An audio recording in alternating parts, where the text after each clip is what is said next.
গত সপ্তাহে আমরা ভারতে 1757 থেকে 1857 সালের মধ্যে ব্রিটিশ শাসন, বিশেষত ইস্ট ইন্ডিয়া কোম্পানির শাসন প্রতিষ্ঠার যে অর্থনৈতিক প্রভাব সেই বিষয়ে আলোচনা করেছিলাম।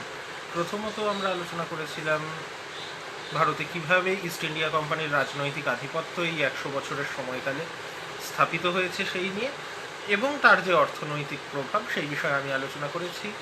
আর আমার সহকর্মী নিমাইচন্দ্র দাঁ তিনি রাজস্ব ব্যবস্থার উপর, বিশেষ করে চিরস্থায়ী বন্দোবস্তের উপরেও ক্লাস নিয়েছেন। তো সেখান থেকে আমরা ভারতে ঔপনিবেশিক শাসন প্রতিষ্ঠা ইস্ট ইন্ডিয়া কোম্পানির অধীনে এবং তার যে অর্থনৈতিক প্রভাব, বিশেষ করে আমরা সম্পদের নির্গমন নিয়ে যে বিতর্ক এবং অবশিল্পায়ন সম্পর্কিত যে বিতর্ক, এই বিষয়গুলো আলোচনা করেছি। আজকে আমি যে বিষয়ে আলোচনা করছি সেটা হচ্ছে ভারতে ঔপনিবেশিক প্রশাসন কিভাবে প্রতিষ্ঠিত হয়। অর্থাৎ এর আগে প্রাচীন ভারত বা মধ্যযুগের ভারত সম্বন্ধেও যখন আমরা আলোচনা করেছি তখন আমরা দেখেছি যে প্রশাসনিক ব্যবস্থার কিভাবে পরিবর্তন ঘটেছে। আমরা মৌর্যদের শাসন ব্যবস্থা বা গুপ্তদের শাসন ব্যবস্থার কথা যেমন আলোচনা করেছি, তেমনই সুলতানি ক্রমশ শাসন ক্ষমতা দখল করেছে। প্রথম দিকে তাদের কোম্পানি শাসনের অন্তত প্রথম দিকে শাসন ক্ষমতা দখল করা তাদের উদ্দেশ্যও ছিল না, কিন্তু ক্রমশ যখন ভারতের একটা বিস্তীর্ণ অংশ ইস্ট ইন্ডিয়া কোম্পানির অধীনে এসেছে তখন সেই অঞ্চলের প্রশাসনকে সংগঠিত করাও ইস্ট ইন্ডিয়া কোম্পানির দায়িত্বের মধ্যে পড়ে। শুধু ইস্ট ইন্ডিয়া কোম্পানির না, ভারতীয় উপমহাদেশের মতো একটা বিস্তীর্ণ এলাকা যখন একটি ব্রিটিশ কোম্পানির অধীনে চলে আসে তখন ব্রিটিশ পার্লামেন্টকেও সেই নিয়ে মাথা ঘামাতে হয়, এবং একের পর এক আইন এবং সনদের দ্বারা ব্রিটিশ পার্লামেন্ট কিভাবে ইস্ট ইন্ডিয়া কোম্পানি ভারতে শাসন করছে সেই বিষয়ে ক্রমশ একটা নিয়ন্ত্রণ জারি করার চেষ্টা করতে থাকে। এর পাশাপাশি আমরা কালকে যে বিষয়ে আলোচনা করব আগামীকালকে, যে কলোনিয়াল আইডিওলজি, অর্থাৎ এই সময়ে ব্রিটেনে বিভিন্ন ধরনের নতুন মতবাদের সৃষ্টি হচ্ছে। এই যে অন্য দেশে গিয়ে উপনিবেশ স্থাপন, তার সপক্ষেও বেশ কিছু মতবাদ তৈরি হচ্ছে, যে মতবাদগুলো যেমন ইউটিলিটেরিয়ানিজম বা উপযোগিতাবাদ, অথবা ইভ্যাঞ্জেলিক্যালিজম, খ্রিস্টান মিশনারিদের যে বক্তব্য, তার একটা বড় অংশ ছিল যে এই এশিয়া আফ্রিকার পশ্চাৎপদ দেশগুলো যেহেতু উন্নত শাসন ব্যবস্থায় অভ্যস্ত নয়, এই জায়গাগুলোকে সুশাসন দেওয়ার জন্য ব্রিটিশ আধিপত্যের প্রয়োজন। কাজেই সুশাসন দেওয়া যদি ব্রিটিশ ঔপনিবেশিকতাবাদের অন্যতম একটা জাস্টিফিকেশন হয়, তাহলে অবশ্যই প্রাক ঔপনিবেশিক শাসন ব্যবস্থা, যেটাকে ব্রিটিশরা কুশাসন বলে চিহ্নিত করছেন, তার কিছুটা পরিবর্তন ঘটানো বা সংস্কার সাধনের মাধ্যমে একটা নতুন ধরনের শাসন ব্যবস্থা নিয়ে আসার প্রয়োজনীয়তা সেক্ষেত্রে অবশ্যই অনুভূত হবে। কিন্তু আমাদের মনে রাখা প্রয়োজন যে প্রথম দিকে ইস্ট ইন্ডিয়া কোম্পানির আধিপত্য বিস্তারের প্রক্রিয়া কিন্তু একটা সামরিক প্রক্রিয়া। কাজেই শাসন ব্যবস্থার পাশাপাশি সামরিক ব্যবস্থা ইস্ট ইন্ডিয়া কোম্পানির ক্ষমতা স্থাপনের জন্য, ঔপনিবেশিক ক্ষমতা স্থাপনের জন্য অন্যতম প্রধান একটা ফ্যাক্টর। কাজেই কীভাবে ইস্ট ইন্ডিয়া কোম্পানির সামরিক ক্ষমতা স্থাপিত হলো।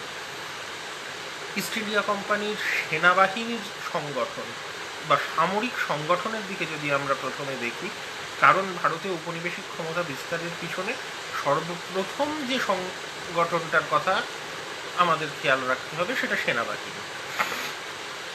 এখন আমরা জানি যে যে সময়ে ইস্ট ইন্ডিয়া কোম্পানির সামরিক ক্ষমতা ভারতে প্রতিষ্ঠিত হচ্ছে, একই সময়ে ইউরোপে বারবার ইংল্যান্ড এবং ফ্রান্স লড়াইয়ে অবতীর্ণ হয়েছেন, এবং অস্ট্রিয়ার উত্তরাধিকারের যুদ্ধ বা সপ্তবর্ষব্যাপী যুদ্ধ, এই পরিস্থিতিগুলোই ব্রিটেন এবং ফ্রান্সের মধ্যে যে লড়াই, সেটা ভারতেও ফরাসি কোম্পানি এবং ইংরেজ কোম্পানির লড়াইয়ে পর্যবসিত হয়েছে, যার জন্য ব্রিটিশ সরকারি সেনাবাহিনী কিন্তু অনেক সময় ভারতে প্রবেশ করেছে।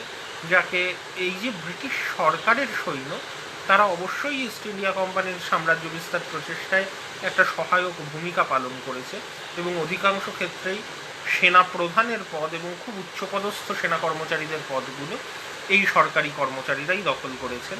তার পাশাপাশি ইস্ট ইন্ডিয়া কোম্পানির কর্মচারীরাও কেউ কেউ উচ্চপদস্থ সামরিক পদে গেছেন। কিন্তু মূল যে সেনাবাহিনী, অর্থাৎ সেনাবাহিনীর অধিকাংশ সৈন্য, তারা এলো কোথার থেকে? ব্রিটেন থেকে যে সৈন্যরা আসছেন সরকারি সেনাবাহিনীর সদস্য হিসাবে বা ইস্ট ইন্ডিয়া কোম্পানির বেতনভুক কর্মচারী হিসাবে, তাদের সংখ্যা কিন্তু নিতান্তই কম। সাধারণভাবে একটা সময়ের পর ভারতে স্থায়ীভাবে 20,000 ব্রিটিশ সৈন্য ইস্ট ইন্ডিয়া কোম্পানির খরচে সরকারি সৈন্য অবস্থান করবে এই কথা ছিল। কিন্তু 20,000 সৈন্য দিয়ে ভারতীয় উপমহাদেশের মতো একটা বিশাল দেশ শাসন এবং সাম্রাজ্য বিস্তার কোনোটাই সম্ভব নয়, একথা সহজেই বোঝা যায়। তাহলে ভারতের মূল সৈন্যবাহিনী যা দিয়ে ইস্ট ইন্ডিয়া কোম্পানি সাম্রাজ্য বিস্তার করলো এবং ভারতকে নিয়ন্ত্রণে রাখলো, এই সেনাবাহিনীর কিন্তু বিপুল অংশ ভারতীয়দের মধ্যে থেকেই এসেছে। কাজেই ভারতে সেনাবাহিনীতে কারা কাজ করতেন ইস্ট ইন্ডিয়া কোম্পানি আসার আগে? যদি আমরা দেখি, ডার্ক কলস এই বিষয়ে এক গবেষণা করেছেন, যে বিষয়কে তিনি বলেছেন মিলিটারি লেবার মার্কেট, অর্থাৎ সামরিক শ্রমের বাজার। অর্থাৎ সেনাবাহিনীতে সৈন্য হিসাবে যারা কাজ করছেন তাদের যদি আমরা সামরিক শ্রমদাতা হিসাবে দেখি, তারা আসেন কোথার থেকে?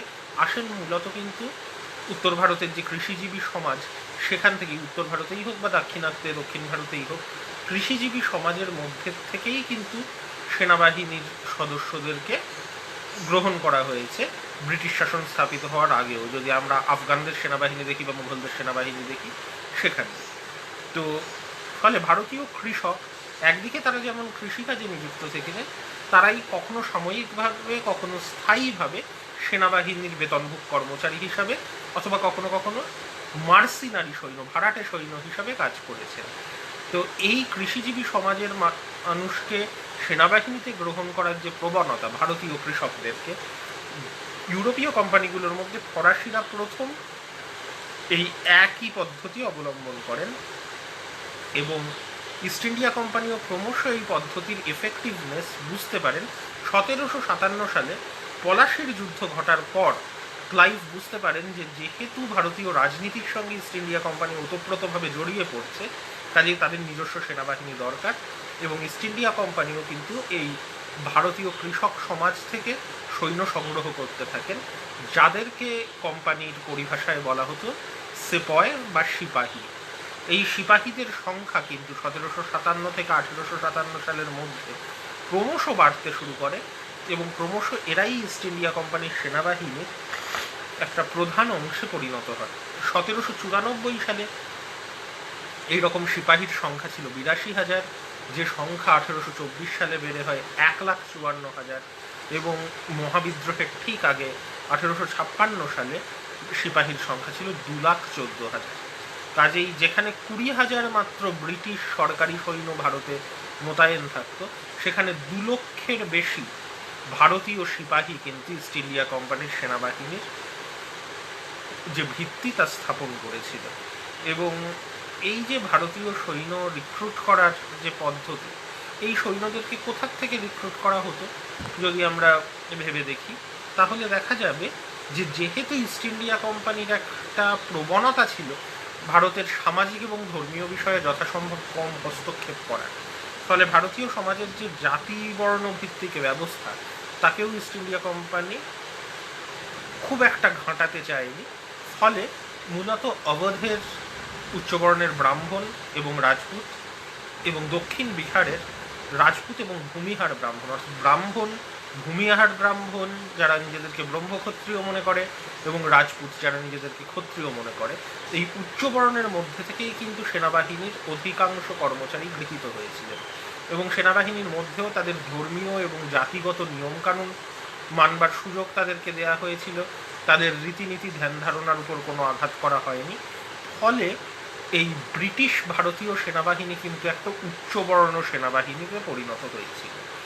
এই সেনাবাহিনীর কম্পোজিশনে কিছুটা পরিবর্তন ক্রমশ দেখা যাচ্ছিল যখন ক্রমশ উত্তর পূর্বের পার্বত্য অঞ্চলগুলো ব্রিটিশদের অধীনে আসে, তখন এই পার্বত্য উপজাতিগুলোর থেকেও কিছু সৈন্য গ্রহণ করা হয় এবং ক্রমশ যত উত্তর পূর্বে ব্রিটিশ নিয়ন্ত্রণ প্রসারিত হতে থাকে, একটা সময় নেপাল ব্রিটিশ শাসনে আসে এবং গোর্খাদেরকে ব্রিটিশ সেনাবাহিনীতে গ্রহণ করা হয়।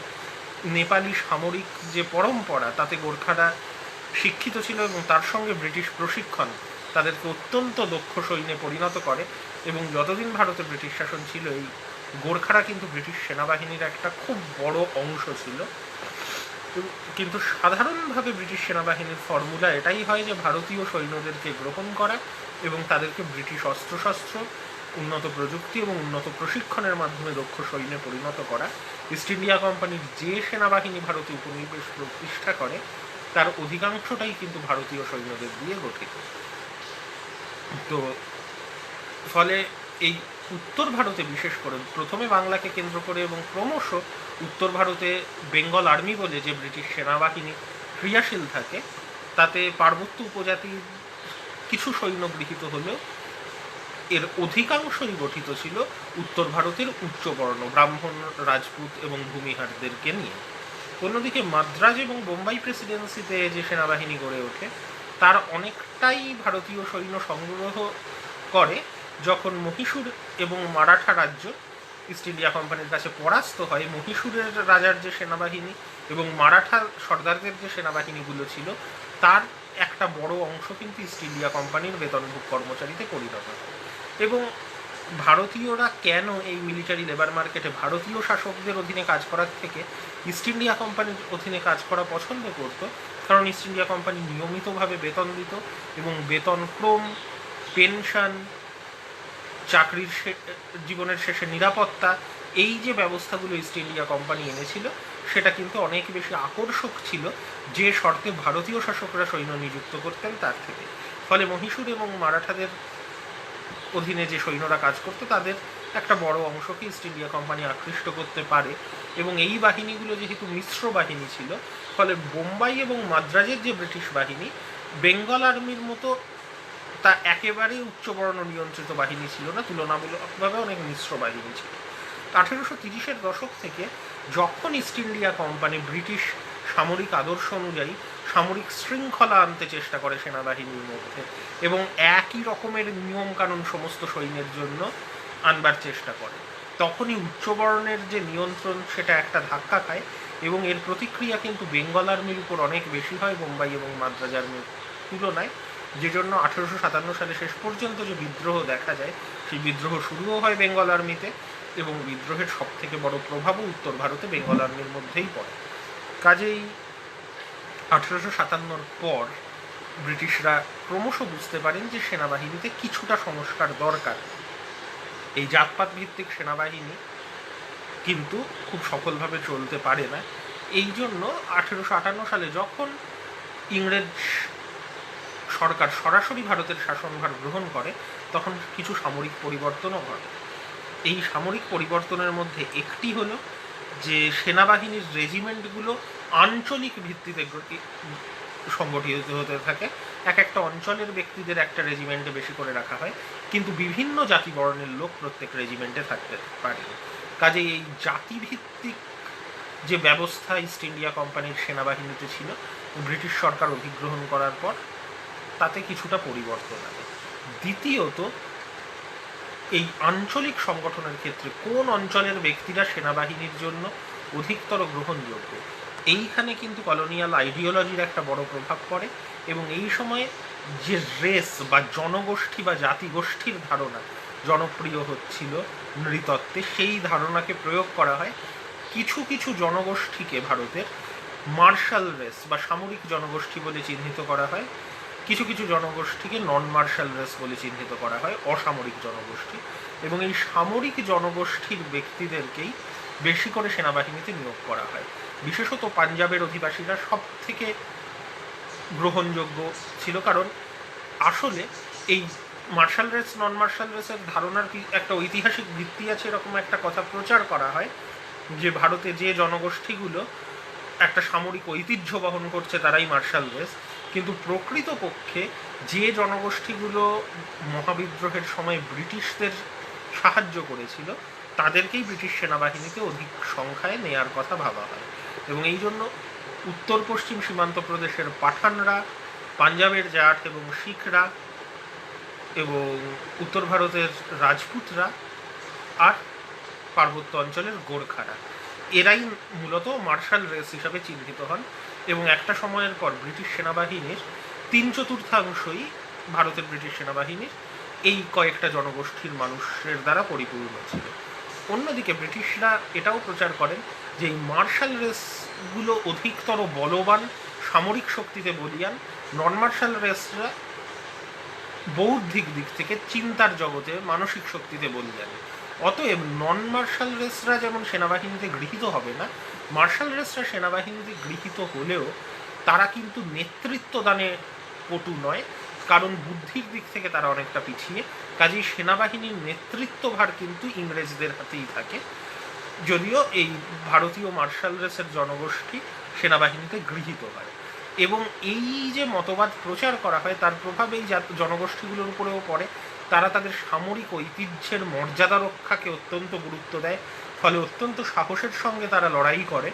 এবং তাদের মধ্যে প্রচারিত হয় যে যার নুন তারা খেয়েছে, অর্থাৎ যার বেতন তারা গ্রহণ করে, তার প্রতি বিশ্বস্ততা একটি সামরিক জনগোষ্ঠীর অন্যতম বৈশিষ্ট্য। কাজেই এই ব্রিটিশ ভারতীয় সৈন্য কিন্তু অত্যন্ত বিশ্বস্ত বাহিনী ছিল, এবং এই বাহিনীর সাহায্যেই ব্রিটিশরা ভারত শাসন করেছিল দীর্ঘকাল। মনে রাখা প্রয়োজন যে যতদিন ভারত ব্রিটিশ শাসনাধীনে ছিল, একবার মাত্র আফগানিস্তানের রুশ আক্রমণ ছাড়া ভারতীয়দের কিন্তু বিদেশি আক্রমণের খুব একটা সম্মুখীন হতে হয়নি। কাজেই ভারতীয়দের দ্বারা গঠিত এই সেনাবাহিনী মূলত ভারতের অভ্যন্তরে প্রজাবিদ্রোহ দমনেই অধিকতর কার্যকরী হয়েছে, এবং এই কাজ ভারতীয়দের দিয়ে করানো গেছে কারণ এই সেনাবাহিনীর বিশ্বস্ততা। যখন থেকে ভারতে জাতীয়তাবাদের বিকাশের ফলে সেনাবাহিনীতে ভারতীয় অফিসারদেরকে উচ্চ পদে নিয়োগের দাবি দাওয়া নিয়ে আলোচনা শুরু হয়, এবং অবশেষ 1930-এর দশকে 40-এর দশকে আস্তে আস্তে ভারতীয়রা উঁচু সামরিক পদে কিছুটা হলেও নিযুক্ত হতে থাকেন, তখন থেকে কিন্তু ব্রিটিশ সামরিক বাহিনীর এই বিশ্বস্ততার কাঠামো ভেঙে যায়। এবং ভারতের স্বাধীনতার ঠিক আগে অন্য কোর্সে তোমরা দেখেছো যে নৌ বিদ্রোহ এবং ভারতীয় সেনাবাহিনীতে বিভিন্ন বিদ্রোহ আবার সংগঠিত হয়। তো যাই হোক, এই পর্যায়ে আমাদের সিলেবাসের অন্তর্ভুক্ত নয় ইস্ট ইন্ডিয়া কোম্পানির সেনাবাহিনী কিভাবে ভারতীয় সিপাহীদের দিয়ে গঠিত হয়েছিল, এবং কিভাবে মহাবিদ্রোহের পর তাতে একটা সংস্কার করা হয় সামরিক অসামরিক জনগোষ্ঠীর ধারণার মাধ্যমে, যেটা ভারতের ব্রিটিশ সেনাবাহিনীর বিশ্বস্ততার ভিত্তি তৈরি করে। এই বিষয়টাই আমি এই ক্লাসে মূলত আলোচনা করলাম সেনাবাহিনী সম্পর্কে।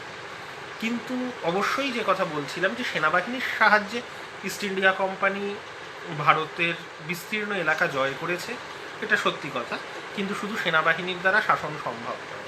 সুশাসনের একটা বক্তব্য যেহেতু ব্রিটিশরা প্রচার করেছিলেন, কাজেই শাসন ব্যবস্থার সংস্কার এবং আইন ও বিচার ব্যবস্থার সংস্কার এগুলো কিন্তু ব্রিটিশদের করতে হতো, যে প্রাক ঔপনিবেশিক কুশাসনের পরিবর্তন ঘটিয়ে তারা সুশাসন নিয়ে আসছেন এই বিষয়টা প্রচার করার জন্য।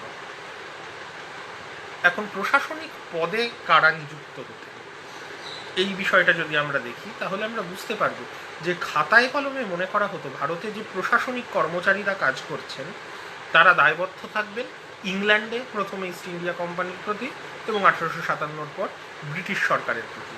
কিন্তু প্রকৃতপক্ষে ইংল্যান্ড এবং ভারতের মধ্যে যে ব্যবধান, তখন যোগাযোগ ব্যবস্থা এখনকার মতো এতটা উন্নত ছিল না, এই সমস্ত ঘটনা, এবং ভারতে যারা আছেন তারা প্রত্যক্ষভাবে ভারতের পরিস্থিতি সম্পর্কে অনেক বেশি ওয়াকিবহাল ইংল্যান্ডে যারা আছেন তাদের থেকে। এই সমস্ত কারণে কার্যক্ষেত্রে কিন্তু ভারতে যে ব্রিটিশ প্রশাসনিক কর্মচারীরা ছিলেন তারা অপরিসীম ক্ষমতার অধিকারী ছিলেন। অনেকেই বলেন যে এই ইস্ট ইন্ডিয়া কোম্পানির এবং পরে ব্রিটিশ ভারতের যে প্রশাসনিক কর্মচারীরা তারা শুধু ভারতের নয়, পৃথিবীর অন্যতম ক্ষমতাশালী প্রশাসনিক কর্মচারী ছিলেন। তো এই প্রশাসনিক কর্মচারীরা নিযুক্ত হতেন কীভাবে? প্রথম দিকে ইস্ট ইন্ডিয়া কোম্পানির যে প্রথা ছিল সেটা হচ্ছে ইস্ট ইন্ডিয়া কোম্পানির কোর্ট অফ ডিরেক্টরের সদস্যরাই প্রশাসনিক কর্মচারীদের মনোনীত করতেন ইংরেজ যুবকদের মধ্যে থেকে, এবং তাদেরকে ভারতে প্রেরণ করা হতো। এবং যদিও চেষ্টা করা হতো যাতে যতটা সম্ভব নিরপেক্ষভাবেই মনোনয়নের প্রক্রিয়া চলতে পারে, যে সদস্যরা এই প্রশাসনিক কর্মচারীদের মনোনীত করতেন তাদের মুচলেখা দিতে হতো যে মনোনয়নের বদলে তারা কোনো অর্থ গ্রহণ করে। কোচের ব্যাপার না হলেও অবশ্যই যেহেতু মনোনয়নের মাধ্যমে প্রশাসনিক কর্মচারীরা নিযুক্ত হতো, কাজেই একটা সামাজিক বৃত্তের মধ্যে থেকেই অধিকাংশ প্রশাসনিক কর্মচারী নিযুক্ত হতে থাকেন। তারা সকলেই ইংরেজ। ভারতীয় প্রশাসনে ভারতীয়দের প্রায় কোনো ভূমিকা থাকে না, এবং ইংল্যান্ডেরও নির্দিষ্ট হাতে গোনা কিছু পরিবারের মধ্যে থেকেই কিন্তু ভারতের অধিকাংশ প্রশাসনিক কর্মচারী নিযুক্ত হতে থাকেন।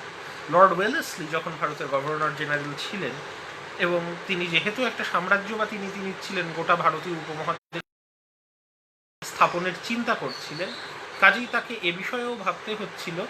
ফোর্ট উইলিয়াম কোম্পানি, এই ফোর্ট উইলিয়াম কলেজের প্রতিষ্ঠা ব্রিটেনে ইস্ট ইন্ডিয়া কোম্পানির উচ্চপদস্থ কর্মচারীরা খুব ভালোভাবে দেখেননি, কারণ তাদের মনে হয়েছিল ফোর্ট উইলিয়াম কলেজ যদি ভারতে আগত কর্মচারীদের প্রশিক্ষণের প্রধান কেন্দ্র হয়ে ওঠে, তাহলে ক্রমশ এই কর্মচারীদের উপর ইংল্যান্ডের নিয়ন্ত্রণ আরও কমে যাবে, এবং কলকাতা একটা বিকল্প ব্রিটিশ নিয়ন্ত্রণের কেন্দ্রে পরিণত হবে, যেটা তারা চাননি।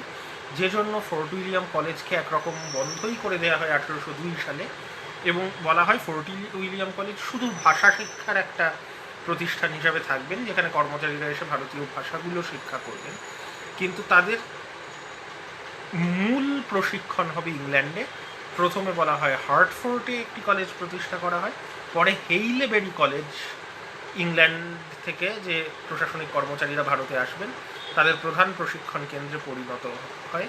এই ওই কোর্ট অফ ডিরেক্টরসের সদস্যদের দ্বারা মনোনীত হওয়ার পর ভাবী প্রশাসনিক কর্মচারীরা হেইলেবেরি কলেজে একটি কোর্স করেন, এবং তার শেষে পরীক্ষায় পাশ করতে পারলে তবেই তাদেরকে ভারতে নিযুক্ত করা হয়। হেইলেবেরি কলেজের প্রশিক্ষণ সত্যি সত্যি ভারতের সমাজ সংস্কৃতি ইতিহাস সম্বন্ধে কতটা সচেতন এই কর্মচারীদের করে তুলেছিল এ নিয়ে সন্দেহের একটা অবকাশ ছিল, কিন্তু অবশ্যই একই কলেজে প্রশিক্ষিত হওয়া একটা সৌভ্রাতৃত্ব তৈরি করেছিল এই কর্মচারীদের মধ্যে। তারা নিজেদেরকে একটা একই জনগোষ্ঠীর বা একই গোষ্ঠীর সদস্য বলে মনে করতেন, যেটা ব্রিটিশ ভারতের প্রশাসনিক কর্মচারীদেরকে ঐক্যবদ্ধ রাখবার কাজে কিছুটা সাহায্য করেছিল।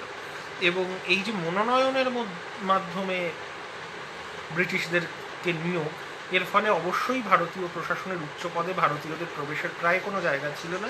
একটা নিয়মও করা হয়েছিল যে 500 পাউন্ডের বেশি বার্ষিক বেতনের কোনো পদে ভারতীয়দের নিয়োগ করা হবে না। কাজেই এই যে প্রশাসনের ঔপনিবেশিকীকরণ, তার একটা প্রত্যক্ষ প্রমাণ হচ্ছে প্রশাসনিক পদে ভারতীয়দের নিয়োগ না করার সিদ্ধান্ত।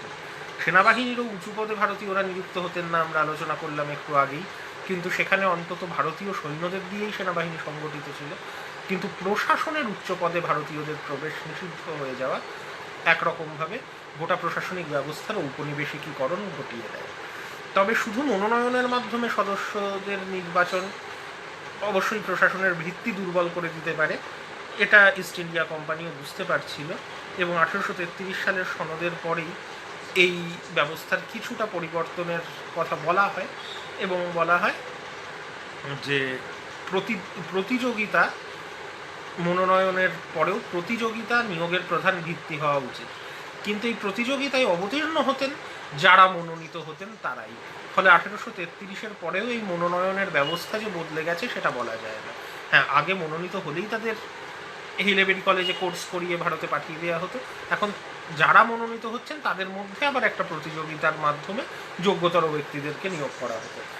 1853 সালের পর এই ব্যবস্থায় কিছুটা সংশোধন করা হয়, এবং প্রতিযোগিতাকেই ভারতে প্রশাসনিক পদে নিয়োগের প্রধান ভিত্তিতে পরিণত করা হয়, এবং বলা হয় যে এই ব্রিটিশ সরকারের যে কোনো প্রজা এই প্রতিযোগিতায় অবতীর্ণ হতে পারবেন।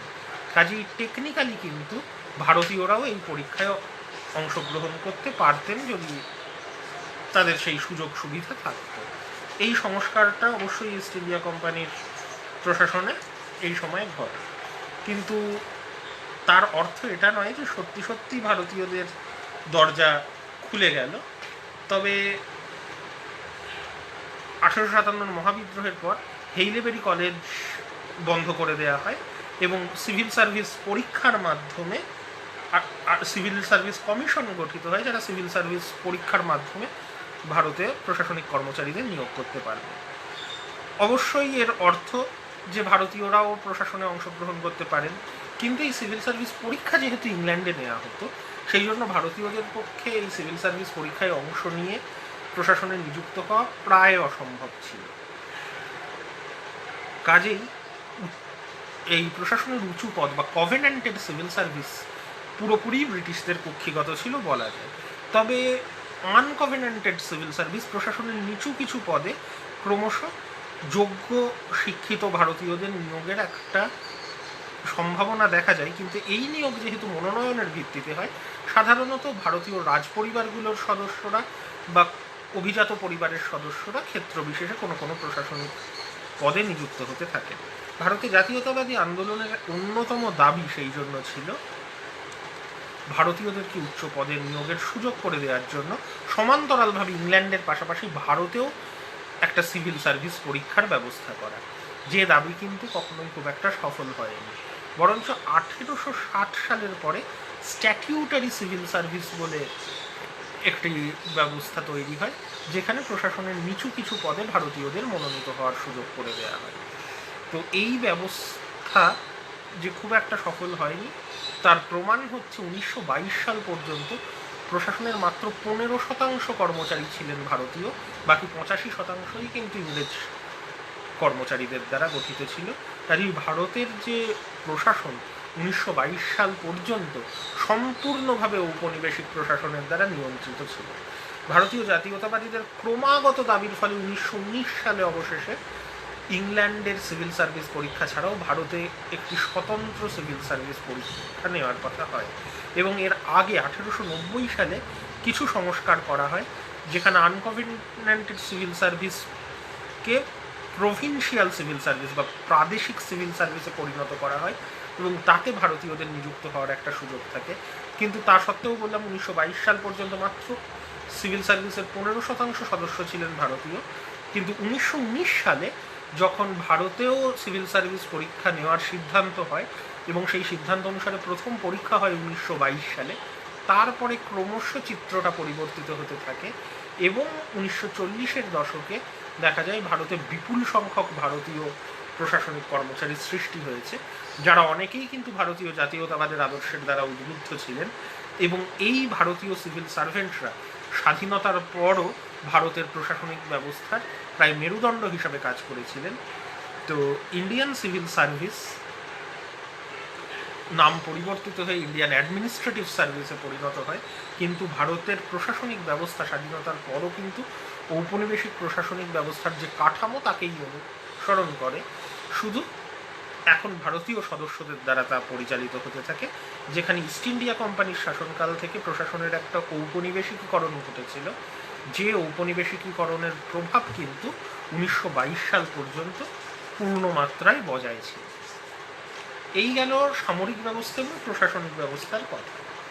কিন্তু মূল যে জিনিস ব্রিটিশ ভারতের প্রশাসনিক সংস্কারের ক্ষেত্রে, সেটা হচ্ছে আইনের শাসন প্রতিষ্ঠা।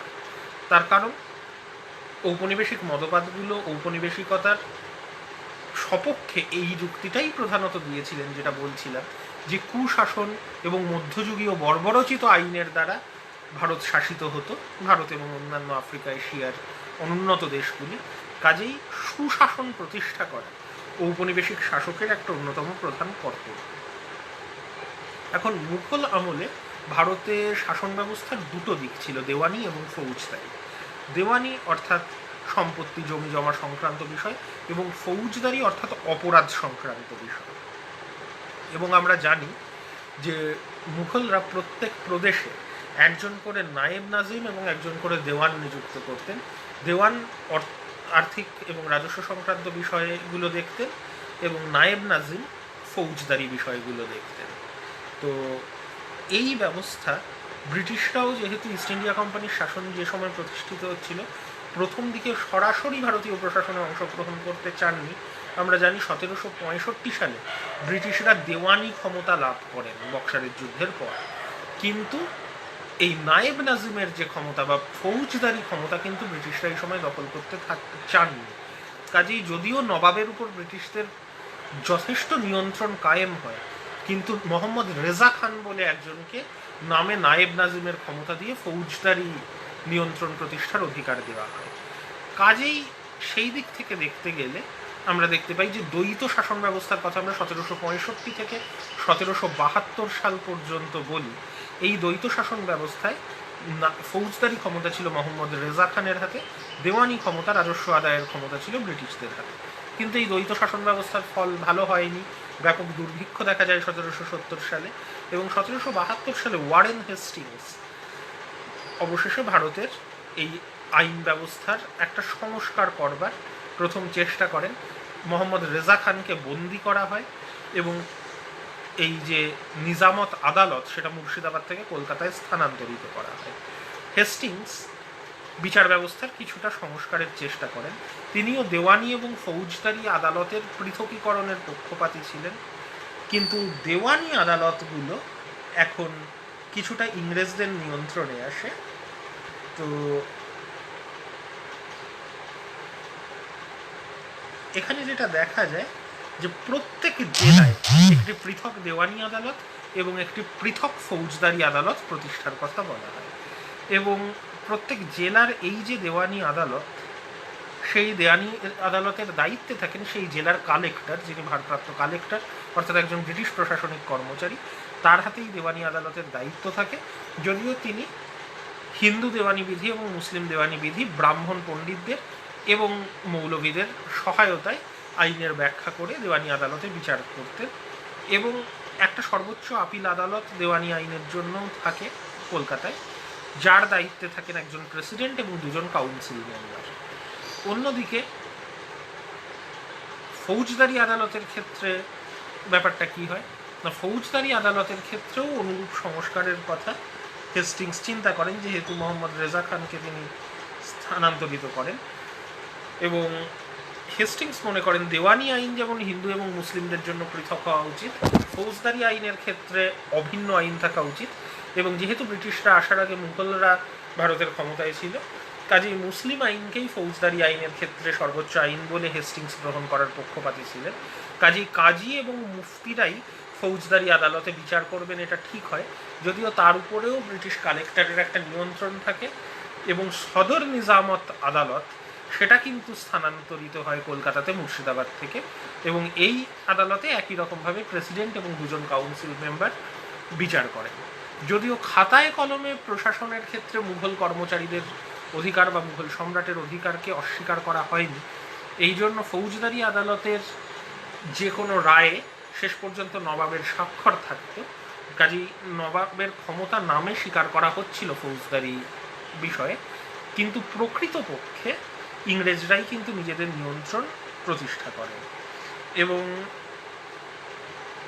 এইখানে আমরা দেখতে পাই যে এই ব্যবস্থা খুব একটা সফল হয়নি। 1774 সালে হেস্টিংস নিজেও স্বীকার করেন যে ফৌজদারি ক্ষেত্রে আইনের শাসন প্রতিষ্ঠায় তিনি খুব একটা সফল হননি, কাজেই মোহাম্মদ রেজা খানকে আবার তার ক্ষমতা ফিরিয়ে দেওয়া হয়, এবং ফৌজদারি বিচারের যে প্রধান আদালত সেটা কলকাতা থেকে আবার মুর্শিদাবাদে স্থানান্তরিত করা হয়। ফৌজদারি বিষয়কে ব্রিটিশদের অধীনে আনা, এটা বোঝা যায় যে যতদিন না ব্রিটিশরা সরাসরি প্রশাসনিক দায়িত্ব গ্রহণ করতে শুরু করেছেন ততদিন ফৌজদারি বিষয়ে তারা জড়িত থাকতে চাননি। কিন্তু ভারতে আইনের শাসন প্রতিষ্ঠার একটা দাবি ক্রমশ উঠছিল, এবং হেস্টিংস এবং সেই সময় কলকাতা হাইকোর্টের প্রধান বিচারপতি স্যার এলিজা ইম্পে এরা অন্তত দেওয়ানি বিধির ক্ষেত্রে ভারতে একটা শাসন বিচার বিভাগীয় সংস্কারের কথা ভাবেন। 1781 সালে এই সংস্কার বলবৎ করা হয়। প্রথমে 6টি আঞ্চলিক আদালতের কথা ভাবা হয়, এবং পরে 18টি মফস্বল আদালতের কথা ভাবা হয়, যে আদালতগুলো প্রত্যেকেই একজন বিশেষজ্ঞ বিচারকের অধীনে প্রত্যেকটি আদালতকে আনা হয়। এই বিচারকরা কিন্তু প্রত্যেকেই ইউরোপীয়, কাজেই অন্তত দেওয়ানি আইনের ক্ষেত্রে ভারতীয়দেরকে ক্রমশ সরিয়ে ফেলা হয়, এবং ইংরেজ বিচারকদের অধীনেই প্রত্যেকটি আদালতকে আনা হয়, যে আদালতগুলোর উপরে সর্বোচ্চ দেওয়ানি আদালত হিসাবে কলকাতার আদালত থাকবে। 1773 সালের রেগুলেটিং আইনে কলকাতায় একটি সুপ্রিম কোর্ট প্রতিষ্ঠার কথাও বলা হয়, কিন্তু সুপ্রিম কোর্টের আওতায় থাকে সরাসরি ইংরেজ কর্মচারীরা, কলকাতা শহরে যারা বসবাস করছেন এবং ফোর্ট উইলিয়ামের অধীনে যে দুর্গগুলো আছে সেই দুর্গের অধিবাসীরা। বাকিদের জন্য সদর দেওয়ানি আদালতই সর্বোচ্চ আদালত হিসাবে কাজ করে, এবং স্যার এলিজা ইম্পে স্বয়ং এই আদালতের দায়িত্বভার গ্রহণ করেন। আরও কিছু সংস্কার দেখা যায় 1781 সালে, যখন বলা হয় যে প্রত্যেকটি আদালত একই রকম আইনি পদ্ধতি অবলম্বন করবে, অর্থাৎ একই অপরাধের জন্য একই শাস্তি দেওয়ার একটা ব্যবস্থা শুরু হয় এবং আদালতের রায়গুলো লিপিবদ্ধ করা শুরু হয়, যাতে সেগুলো পরবর্তী একই ধরনের মামলার ক্ষেত্রে প্রিসিডেন্স হিসাবে কাজ করতে পারে। কাজেই একটা লিখিত আইন ব্যবস্থা প্রণয়নের চেষ্টা 1781 সাল থেকে বলবৎ হয়, কিন্তু এই চেষ্টা আসলে তারও আগে শুরু হয়েছে। তার কারণ হচ্ছে এই যে বলা হচ্ছে প্রত্যেক আদালত একই আইনের পদ্ধতি অবলম্বন করবে। কেন প্রত্যেক আদালত একই পদ্ধতি অবলম্বন করছিল? তার কারণ যেহেতু দেওয়ানি বিধি হিন্দু এবং মুসলিমদের জন্য আলাদা এবং সেগুলো হিন্দু ধর্মশাস্ত্র এবং মুসলিম শরিয়াতের ব্যাখ্যার উপর নির্ভর করত। এখন ধর্মশাস্ত্র একটি নয়, বিভিন্ন ধর্মশাস্ত্র আছে। এক এক জায়গায় ব্রাহ্মণ পণ্ডিতরা এক একভাবে ধর্মশাস্ত্র ব্যাখ্যা করতেন। মুসলিম কাজী এবং মুফতিরাও শরিয়াতের বিভিন্ন শাখা অনুসারে শরিয়াতের নানা রকম ব্যাখ্যা দিতেন। এই সমস্যা সমাধান করার জন্য হিন্দু ধর্মশাস্ত্রগুলোর আইন কানুনগুলোকে একত্রিত করে 1775 সালে একটি হিন্দু দেওয়ানি বিধি প্রণয়ন করা হয়। নাথানিয়েল মূলত মনুস্মৃতিকে এর ভিত্তি হিসাবে দেখা হয় এবং নাথানিয়েল হ্যালহেড 1776 সালে একে ইংরাজিতে অনুবাদ করেন কোড অফ জেন্টু ল নাম দিয়ে। 1778 সালে কোড অফ মুসলিম লও প্রণীত হয় এবং এই সময় থেকে তার মানে লিখিত আইন বিধি অনুযায়ী কিন্তু হিন্দু এবং মুসলিম দেওয়ানি বিষয়ে বিচার হতে থাকে। 1781 পর থেকে তার সঙ্গে যুক্ত হয় পূর্বতন মামলায় দেওয়া বিচারকদের রায়, সেগুলোও আইনের ক্ষেত্রে প্রেসিডেন্সের মর্যাদা পায়। কাজেই এই সময় আইনি লড়াই করবার জন্য এই হিন্দু আইন, মুসলিম আইন এবং পূর্বতন বিচারের রায়গুলোর সম্বন্ধে পড়াশুনো থাকা, দখল থাকা বিশেষ গুরুত্বপূর্ণ ছিল। কাজেই একটা বিশেষজ্ঞ আইনজ্ঞ শ্রেণী বা আইনজীবীদের সৃষ্টি ঘটে, যারা অর্থের বিনিময়ে এই আইন ব্যবস্থার বিশেষজ্ঞ হিসাবে আসেন এবং বিচারালয়ে তারা তাদের মক্কেলদের হয়ে আইনি লড়াইয়ে অবতীর্ণ হতে থাকেন। কাজে এই লয়ার ক্লাস বা আইনজীবী শ্রেণীর আবির্ভাবও এই সময়েই ঘটে। কিন্তু এই যে ব্যবস্থা, সেটাও যে খুব বেশি দিন ঠিকভাবে চলছিল সেটা নয়। কোথাও কোথাও 1787 সালের পর আবার কালেক্টরদের হাতে বিচারের ক্ষমতা দিয়ে দেওয়া হয়। এই বিষয়ের একটা সমস্যা ছিল, কালেক্টরদের হাতে বিচারের ক্ষমতা দেওয়ার মানে শাসন বিভাগ এবং বিচার বিভাগের মধ্যে যে পৃথকীকরণ।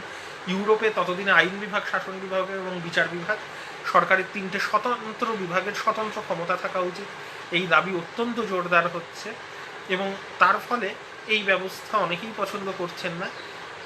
এই পরিস্থিতিতে লর্ড কর্নওয়ালিস 1793 সালে কর্নওয়ালিস কোড প্রণয়ন করেন এবং আনুষ্ঠানিকভাবে ভারতীয় বিচার ব্যবস্থার একটা আধুনিকীকরণের প্রচেষ্টা কর্নওয়ালিস কোডের মাধ্যমে দেখা যায়। এই কর্নওয়ালিস কোডে লর্ড কর্নওয়ালিস কী করেন?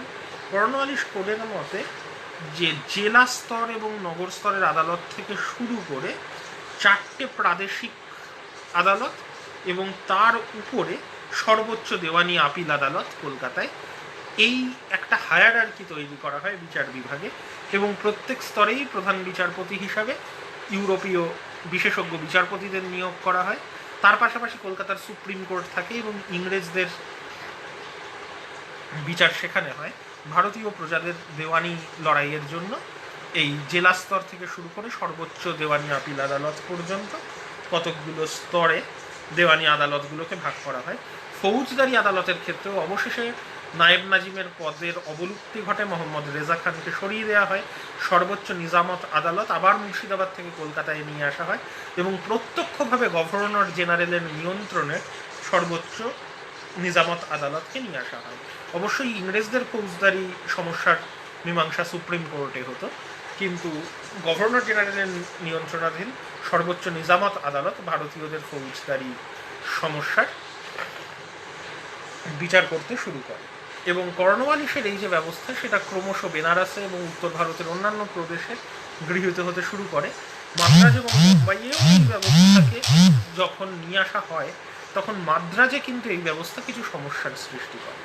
কারণ মাদ্রাজে যেহেতু চিরস্থায়ী বন্দোবস্ত প্রচলিত হয়নি, রায়তওয়ারি বন্দোবস্ত ছিল, কাজেই ভূমি রাজস্ব আদায়ের ক্ষেত্রে সরাসরি কালেক্টরকে প্রজাদের সঙ্গে কাজ করতে হতো এবং ফলে সম্পত্তির বিবাদ বা রাজস্ব সংক্রান্ত বিবাদ মীমাংসায় অনেক সময়ই কালেক্টরকে অংশ নিতে হতো। কাজেই এখানে যদি বিচারকের পদ এবং কালেক্টরের পদ আলাদা হয়ে যায়, সেটা কিন্তু আরও জটিলতার সৃষ্টি করবে। এই বিষয়টা টমাস মুনরো মাদ্রাজের প্রশাসক বারবার তুলে ধরছিলেন এবং অবশেষে মাদ্রাজের ক্ষেত্রে কালেক্টরদের হাতে আবার অনেকটা বিচার সংক্রান্ত ক্ষমতা ফিরিয়ে দেওয়া হয়। এই ব্যবস্থা মাদ্রাজে ঠিকঠাকভাবে বলবৎ হয় 1816 সালে এবং 1819 সালে বোম্বাই প্রেসিডেন্সির প্রশাসক এলফিনস্টোন এই ব্যবস্থাকে বোম্বাইয়েও গ্রহণ করেন। কাজেই আমরা দু রকমের বিচার ব্যবস্থা দেখতে পাচ্ছি, যে বাংলা বা বেঙ্গল প্রেসিডেন্সির ক্ষেত্রে এবং উত্তর ভারতের বিস্তীর্ণ অঞ্চলে কর্নওয়ালিস কোড অনুযায়ী বিচার ব্যবস্থা পরিচালিত হচ্ছিল। অন্যদিকে মাদ্রাজ প্রেসিডেন্সি এবং মুম্বাই প্রেসিডেন্সিতে কিন্তু, অর্থাৎ দাক্ষিণাত্যে এবং দক্ষিণ ভারতে কালেক্টরদের হাতেই কিন্তু বিচার সংক্রান্ত ক্ষমতাও তুলে দেওয়া হয়েছিল। ফলে গোটা দেশে এক ধরনের আইনের শাসনের প্রতিষ্ঠার যে দাবি বহুদিন ধরে উঠছিল, তা কিন্তু বহুদিন পর্যন্ত বলবৎ হয়নি। 1833 সালের সনদে আবার গোটা দেশে এক আইন প্রণয়নের কথা বলা হয় এবং তৎকালীন governor general Lord William Bentinck অবশেষে এই বিষয়ে উদ্যোগ নেন। লর্ড মেকলে তার আইন সচিব, তার অধীনে ল কমিশন গঠিত। এই আইন কমিশন তার সুপারিশ পেশ করে 1837 সালে, কিন্তু ততদিনে ভারতে রাজনৈতিক অস্থিরতার সৃষ্টি হয়েছে এবং অবশেষে 1857 সালে মহাবিদ্রোহ দেখা যায়। যতদিন না মহাবিদ্রোহের অবসান ঘটছে, ল কমিশনের সুপারিশগুলো বলবৎ করা যায়নি। মহাবিদ্রোহের অবসানের পর 1859 সালে হিন্দু এবং মুসলিম আইনের লিপিবদ্ধ বিবরণ অনুসারে একটা দেওয়ানি বিধি গোটা ভারতের জন্য 1859 সালে প্রকাশিত হয়। 1860 সালে ইন্ডিয়ান পেনাল কোড বা ভারতীয় দণ্ডবিধি প্রণীত হয়। 1862 সালে সারা দেশের জন্য একই রকমের ফৌজদারি আইনের কোড, ক্রিমিনাল কোড প্রণীত হয় এবং এই তিনটে কোড, বিশেষ করে ইন্ডিয়ান পিনাল কোড এবং ক্রিমিনাল কোড, এখনো পর্যন্ত কিন্তু ভারতীয় বিচার ব্যবস্থার ভিত্তি হিসাবে কাজ করছে, যার উপরে অবশ্যই অনেক আইনি সংস্কার ঘটেছে, কিন্তু মূল কাঠামোটা কিন্তু এই মেকলের নেতৃত্বাধীন ল কমিশনের সুপারিশ অনুযায়ী এই যে তিনটে কোড প্রণয়ন করা হয়, তার একটা ব্যাপক প্রভাব কিন্তু এখনো পর্যন্ত ভারতীয় আইন এবং বিচার ব্যবস্থার উপরে আছে। তো এই পরিস্থিতিতে আমরা বুঝতে পারছি যে গোটা দেশে একই ধরনের আইনের শাসন প্রণয়নের যে দাবি, অবশেষে ইস্ট ইন্ডিয়া কোম্পানির শাসনের অবসানের পর ল কমিশনের সুপারিশকে কাজে লাগিয়ে সেই ধরনের বিচার ব্যবস্থা চালু করা হয় এবং খাতায় কলমে ভারতীয়রাও এখন বিচারক হতে পারতেন, কিন্তু প্রকৃতপক্ষে বিচার ব্যবস্থার উচ্চপদগুলোও সবই ইংরেজদের হাতে ছিল। যখন লর্ড রিপন ভারতীয়দেরকে বিচারক পদে নিয়োগ করার চেষ্টা করে ইলবার্ট বিল আনেন, তার বিরুদ্ধে ইংরেজরা ব্যাপক প্রতিবাদ শুরু করে এবং অবশেষে ইলবার্ট বিল প্রত্যারিত হয়। আমরা জানি এই কোর্সে নয়, কিন্তু 1857 থেকে 1947 যে কোর্সে, সেখানে ইলবার্ট বিলের কথা নিশ্চয়ই আলোচনা করা হয়েছে। কাজেই ব্রিটিশ নিয়ন্ত্রণে একদিকে মধ্যযুগীয় বর্বর আইনি ব্যবস্থার পরিবর্তে আধুনিক অভিন্ন বিচার ব্যবস্থা প্রণীত হলো, এই ধারণা যেমন ঠিক, এর সঙ্গে বেশ কিছু সমস্যাও আছে। সেটা হচ্ছে বিচার ব্যবস্থা এখন কিন্তু অনেক বেশি ইম্পার্সোনাল হয়ে পড়ল। ব্যক্তিগত স্তরে আলাপ আলোচনার মাধ্যমে সমস্যার মীমাংসার সম্ভাবনা এখন অনেক কমে গেল। আদালত, জেলা আদালত বা তার উপরে সর্বোচ্চ আপিল আদালত, সেগুলো গ্রামবাসীদের কাছে অনেকটা দূরের জায়গা।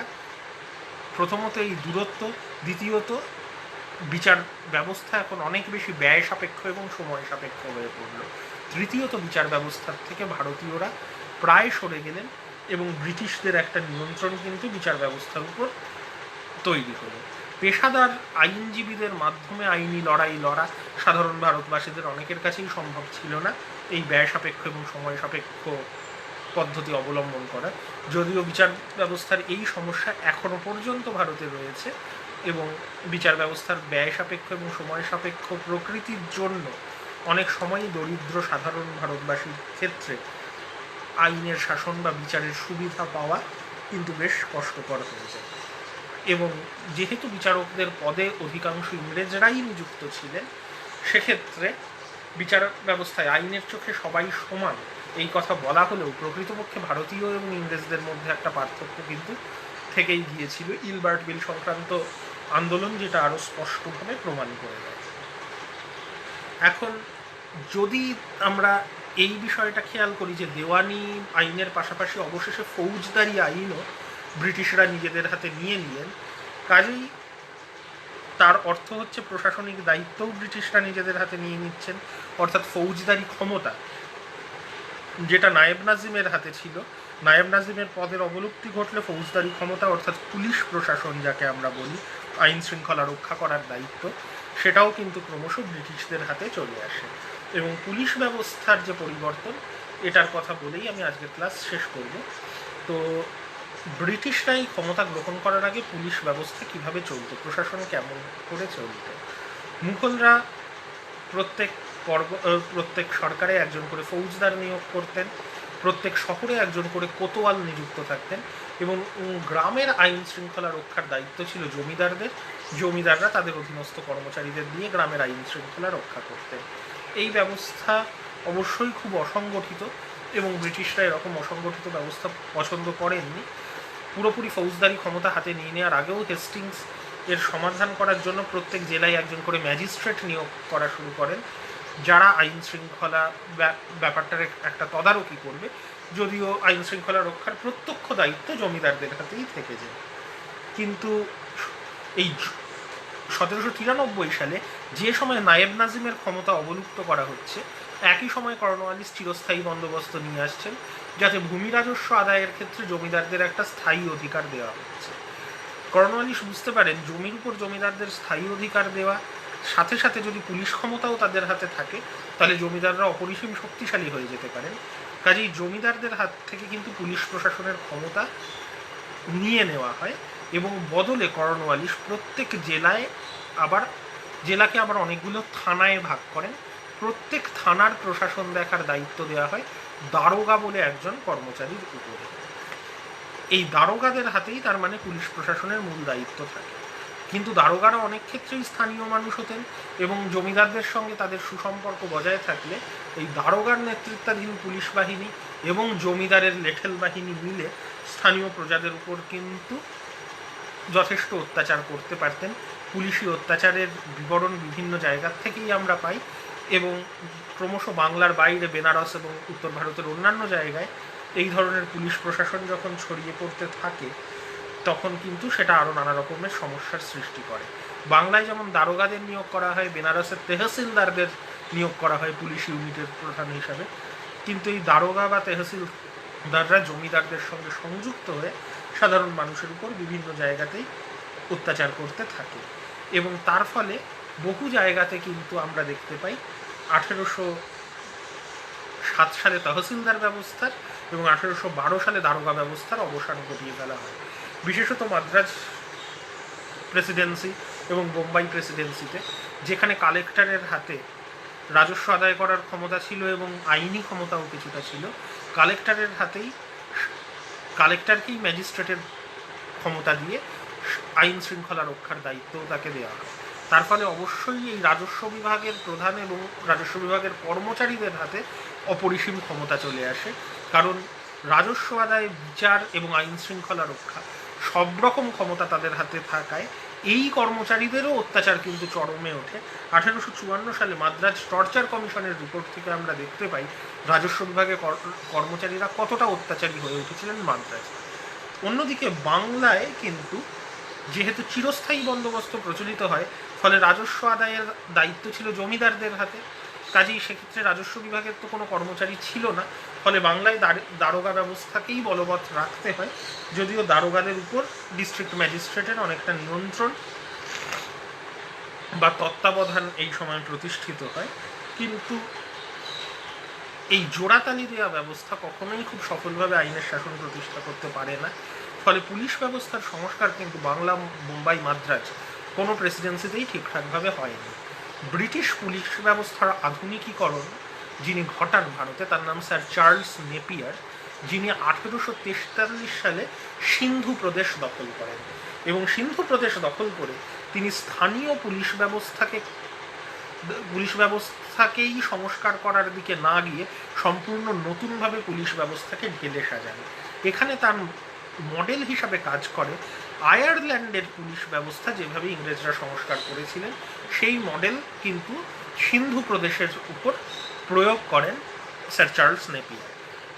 সেখানে একজন ইন্সপেক্টর জেনারেলকে নিয়োগ করা হয় গোটা প্রদেশের পুলিশ ব্যবস্থার প্রধান হিসাবে, এবং প্রত্যেক জেলায় একজন করে সুপারিনটেন্ডেন্ট অফ পুলিশকে নিয়োগ করা হয় সেই জেলার পুলিশ ব্যবস্থার প্রধান হিসাবে।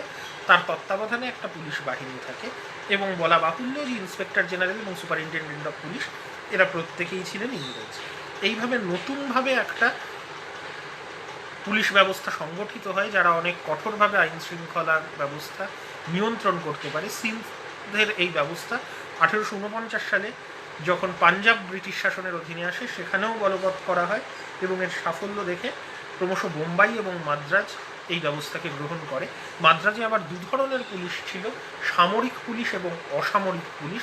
সামরিক পুলিশ অস্ত্র রাখতে পারত, অসামরিক পুলিশ অস্ত্র রাখত না। মহাবিদ্রোহের পর পুলিশ ব্যবস্থার আরও সংস্কারের প্রয়োজনের কথা বোঝা যায়। এই জন্য 1860 সালে পুলিশ কমিশন তৈরি করা হয়, এবং তাদের সুপারিশ অনুসারে 1861 সালে যে পুলিশ অ্যাক্ট প্রণীত হয়, এই পুলিশ অ্যাক্ট অনুসারে প্রায় সারা দেশেই নেপিয়ারের যে কাঠামো সেই কাঠামো নিয়ে আসা হয়, এবং বাংলা প্রেসিডেন্সিতে যেখানে দারোগা ব্যবস্থা এতদিন প্রচলিত ছিল তাকেও এই ব্যবস্থার আওতায় আনা হয়। সেখানে দারোগাদেরকে ক্রমশ সাব ইন্সপেক্টরে পরিণত করা হয়, যারা সুপারিনটেন্ডেন্ট অফ পুলিশের অধস্তন কর্মচারী হিসাবে কাজ করে। এবং বলা হয় যে প্রত্যেক প্রদেশের যিনি ইন্সপেক্টর জেনারেল তিনি দায়বদ্ধ থাকবেন প্রাদেশিক সরকারের কাছে। প্রত্যেক প্রদেশের যারা সুপারিনটেন্ডেন্ট অফ পুলিশ তারা কিন্তু জেলা প্রশাসনের কাছে দায়বদ্ধ থাকবে। কাজেই প্রশাসনের একটা নিয়ন্ত্রণ স্থাপিত হয় পুলিশ ব্যবস্থার উপর, এবং অনেক সময় প্রশাসনিক কর্মচারীদেরকেই, সিভিল সার্ভেন্টদেরকেই ইন্সপেক্টর জেনারেল পদে নিয়োগ করা শুরু হয়। এই পুলিশ ব্যবস্থার কাঠামোই এখনো পর্যন্ত মোটামুটিভাবে ভারতে অনুসৃত হয়েছে, এবং বিচার বিভাগ, সেনাবাহিনী এবং প্রশাসনের মতো পুলিশ বিভাগও পুরোপুরি ইংরেজদের নিয়ন্ত্রণে চলে আসে, যেহেতু এই সুপারিনটেন্ডেন্ট অফ পুলিশ বা ইন্সপেক্টর জেনারেলের পদে শুধু ইংরেজরাই নিযুক্ত হতেন। অনেক পরে 1902 সালের পুলিশ কমিশন প্রথম সুপারিশ করে যে শিক্ষিত এবং দক্ষ ভারতীয় পুলিশ অফিসারদেরকেও যাতে পুলিশ অফিসার পদে নিয়োগ করা হয়। কাজেই এই 1902-এর পর থেকে অফিসার পদে ভারতীয়রাও আসতে শুরু করলেন, কিন্তু ভারতীয়রা সেই পদেই সর্বোচ্চ যেতে পারতেন, যেটা ইংরেজদের জন্য সর্বনিম্ন পদ ছিল। কাজেই এখানেও কিন্তু ভারতীয় এবং ইংরেজদের মধ্যে একটা পার্থক্য তৈরি করা হয়, এবং এই পুলিশ ব্যবস্থার উপর ইংরেজ নিয়ন্ত্রণ ভারত শাসন করার অন্যতম হাতিয়ার ছিল। কারণ ভারতে ইংরেজদের যে দমনমূলক নীতি তার মূল প্রয়োগ কিন্তু ঘটেছিল পুলিশ প্রশাসনের মাধ্যমে। একরকমভাবে বলতে গেলে মহাবিদ্রোহের অভিজ্ঞতার পর সামরিক পুলিশের অবসান ঘটিয়ে দেওয়া হয়, কিন্তু 1857 থেকে 1947 পর্যন্ত ভারতকে শাসন করা হয়েছিল কিন্তু মূলত কঠোর পুলিশি ব্যবস্থার দমননীতির মাধ্যমে। কাজেই যদি আমরা ভারতে ঔপনিবেশিক শাসনের কাঠামো নিয়ে আলোচনা করি, তাহলে সেনাবাহিনী, প্রশাসন, বিচার ব্যবস্থা এবং পুলিশ, এই চারটে স্তম্ভের উপর কীভাবে ভারতে ব্রিটিশ প্রশাসন দাঁড়িয়েছিল সেই বিষয়ে আমাদের দেখতে হবে, এবং কীভাবে 1857 সাল থেকে 1947 সালের মধ্যে এই চারটি ব্যবস্থার তথাকথিত আধুনিকীকরণ এবং যেটা আসলে ঔপনিবেশিকীকরণ তার প্রচেষ্টা শুরু হয়েছিল, এবং মহাবিদ্রোহের অভিজ্ঞতার পর কীভাবে সেই প্রচেষ্টাকে ত্বরান্বিত করে একটা নতুন কাঠামো দেওয়া হয়, এই বিষয়টা আমি আজকে আলোচনা করলাম। এর পিছনে অবশ্যই বেশ কিছু ঔপনিবেশিক মতবাদ, কলোনিয়াল আইডিওলজির ভূমিকা ছিল, এবং এই সময়ের সাংস্কৃতিক ইতিহাস দেখতে গেলে এই কলোনিয়াল আইডিওলজিগুলোকেও দেখতে হবে। কালকের ক্লাসে আমি কলোনিয়াল আইডিওলজি নিয়ে আলোচনা করব। আজকের ক্লাস আমি এখানে শেষ করছি। ধন্যবাদ।